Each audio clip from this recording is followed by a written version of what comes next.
अस्सलाम वालेकुम दोस्तों, welcome to my YouTube channel crazy for knowledge. दोस्तों, आज इस वीडियो में हम बात करेंगे हम सब के लीडर कायद-ए-आज़म रहमतुल्लाह अलैह के बारे में, उनके बारे में कुछ दिलचस्प वाक़यात और मालूमात के बारे में। तो आइए शुरू करते हैं। दोस्तों, हम सब जानते हैं कि कायद-ए-आज़म रहमतुल्लाह अलैह 25 दिसंबर 1876 को कराची में पैदा हुए, लेकिन असल में ये उनकी सही तारीख़ पैदाइश नहीं है। उनकी सही तारीख़ पैदाइश 20 अक्टूबर 1875 है, जो कि बाद में बदल कर 20 दिसंबर 1876 रख दी गई और इसकी वजह आज तक नहीं पता चल सकी। कायद-ए-आज़म का सही नाम दीन मोहम्मद अली जिन्नाह नहीं था। उनका सही नाम मोहम्मद अली जिन्नाह बाई था, जो बाद में बाई को ख़त्म करके मोहम्मद अली जिन्नाह रख दिया गया।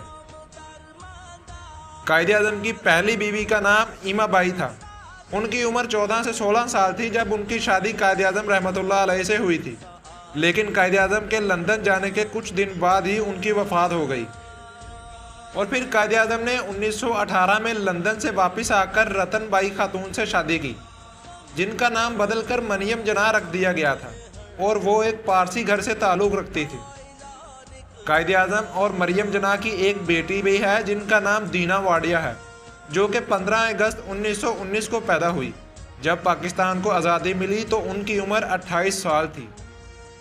कायद-ए-आज़म और पाकिस्तान के बारे में एक इंटरेस्टिंग फैक्ट ये भी है कि पाकिस्तान की आज़ादी की तारीख और कायद-ए-आज़म की पैदाइश का दिन एक ही है और हर साल ये सेम ही होते हैं।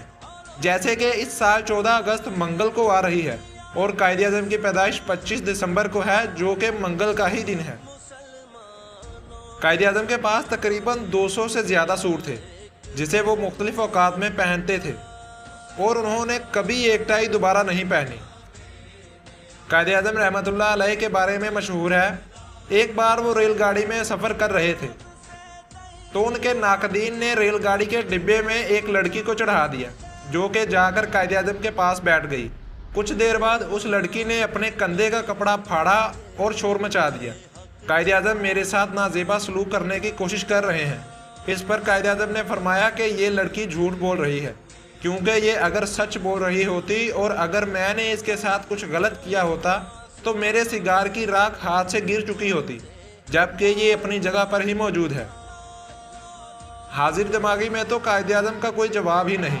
पुराने वक्तों में होता ये था कि अगर आपको कोई ज़मीन खरीदनी हो तो आपको उस ज़मीन से लेकर उसकी ऊंचाई तक का पैसा पे करना पड़ता था। जितनी ऊंचाई ज़्यादा होगी उतना ज़्यादा पैसा आपको पे करना पड़ेगा और जितनी ऊंचाई कम होगी उतना ज़्यादा आपको पैसा कम पे करना पड़ेगा। और जितनी ऊंचाई आपने खरीदी होगी उस ऊंचाई से ऊपर कोई भी और शख्स खरीद सकता था।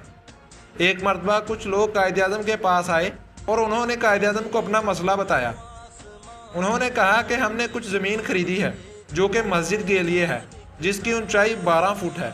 अब मसला ये है कि मस्जिद के ऊपर वाली ऊंचाई हिंदुओं ने खरीदी हुई है और उन्होंने ऊपर मंदिर बनाया हुआ है। उनकी घंटी की आवाज़ से हमारी नमाज में खलल पड़ता है। आप इसका कोई हल बताएं। कायद-ए-आज़म ने कुछ देर सोचने के बाद जवाब दिया, आप मस्जिद की छत 10 फुट ऊंचा करके छोड़ दें। ना 12 फुट पूरा होगा, ना कोई ऊपर मंदिर बनाएगा। तो ये उस वक्त का कानून था जो बाद में कायद-ए-आज़म रहमतुल्लाह अलैह ने तब्दील करवाया और वो अब तक चलता आ रहा है कि आपको ज़मीन की चौड़ाई का पे करना होता है, जबकि ऊंचाई का आप पे नहीं करते। ऊंचाई आप जितनी मर्जी कर सकते हैं। कायद-ए-आज़म रहमतुल्लाह अलैह अपने दौर के एक मशहूर वकील थे।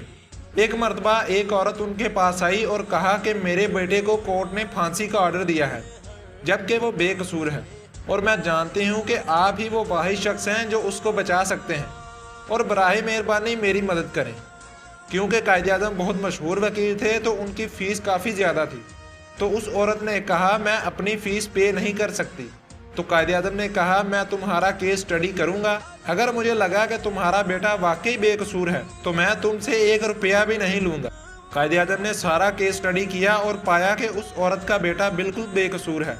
तो जिस दिन उस लड़के को फांसी होनी थी, कायद-ए-आज़म वहाँ पहुँचे और वहाँ मौजूद वकील, पुलिस वाला और एक शहरी से मिले, जिसके सामने मुलजिम को फांसी दी जाती है।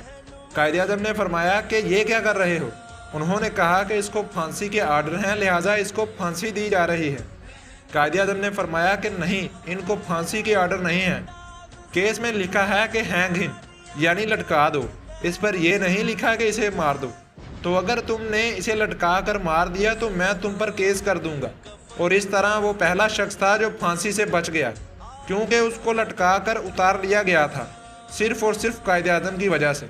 और इसी केस की वजह से इस लॉ को बदल दिया गया, जिस पर बाद में लिखा गया हैंग हिम टिल डेथ, जिसका मतलब है कि मरने तक लटका दो। ये भी एक कानून था जो कायदे आज़म मोहम्मद अली जिन्ना ने तब्दील करवाया था। दोस्तों, कायदे आज़म के बायोग्राफर स्टैनली वुल्फर का कहना है कि कायदे आज़म अब तक के सबसे ग्रेट लीडर हैं, जो कि हम सब जानते हैं। तो दोस्तों, ये थे कायदे आज़म के बारे में कुछ फैक्ट्स जो मैं आपके साथ शेयर करना चाहता था। अगर आपको वीडियो अच्छी लगी हो तो प्लीज़ वीडियो को लाइक कर दें और मेरे चैनल को सब्सक्राइब करना ना भूलिएगा। मिलते हैं अगली वीडियो में, तब तक के लिए मुझे इजाज़त दीजिए। अल्लाह हाफिज़।